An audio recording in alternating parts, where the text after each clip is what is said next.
हमें भगवान ने रुपए, भोग, पदार्थ, ऐश्वर्य आदि जो भी कुछ दिया है, वो यदि किसी प्रकार भी दूसरों की सेवा में लगे तो अपना अहोभाग्य समझना चाहिए। उसे दूसरों को देकर बहुत प्रसन्न होना चाहिए और यह मानना चाहिए कि इस प्रकार आज मैंने भगवान की ही सेवा की। इसी प्रकार शरीर से करने योग्य सेवा का कोई कार्य सामने आ जाए तो उसे खूब परिश्रम के साथ प्रसन्न चित्त से करना चाहिए। सेवा के ये दो साधन, दाम और काम, बड़े महत्व के हैं।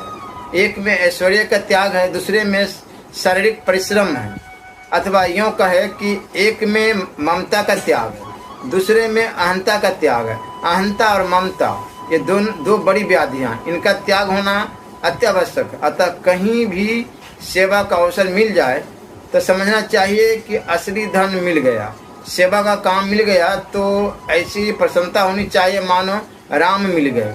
अच्छे पुरुष अपने समय का एक एक मिनट काम में लेते हैं। आयु समाप्त हो जाती है पर काम नहीं समाप्त होता। भगवान ने गीता अध्याय 2 और 40वां श्लोक में कर्मयोग की बड़ी प्रशंसा की है।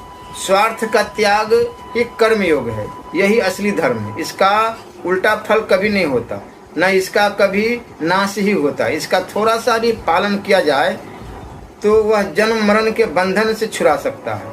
इसलिए सेवा को साक्षात राम समझकर उसका आदर करना चाहिए और उसे तत्परता के साथ करने की पूरी चेष्टा करनी चाहिए।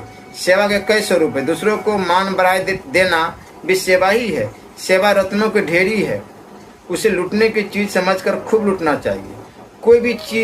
कोई भी नीचा काम जैसे पैर धुलाना, हाथ धुलाना, पत्तल उठाना यदि मिल जाए तो समझना चाहिए कि भगवान की विशेष दया है। यदि किसी बीमार की टट्टी पेशाब उठाने का काम मिल जाए तब तो भगवान की पूर्ण दया समझनी चाहिए। सेवा कार्य में जितना उच्च भाव रखा जा सके रखना चाहिए। यदि सेवा कार्य को साक्षात परमात्मा की सेवा समझा जाए तब तो कहना ही क्या है, उससे परमात्मा बहुत जल्दी मिल सकते हैं। यदि कोई व्यक्ति हमसे सेवा करावे तो हमें अपने ऊपर उसकी बड़ी दया समझनी चाहिए। समझना चाहिए कि वही दाता है, हमें मुक्त करने के लिए हमसे सेवा करवा रहा है। किसी ने हमारी सेवा स्वीकार कर ली तो समझना चाहिए कि उसने हमारा उद्धार कर दिया। और यदि इस सभ्य को ईश्वर मानकर उसकी सेवा की जाए तब तो खुला हुआ दरबार है।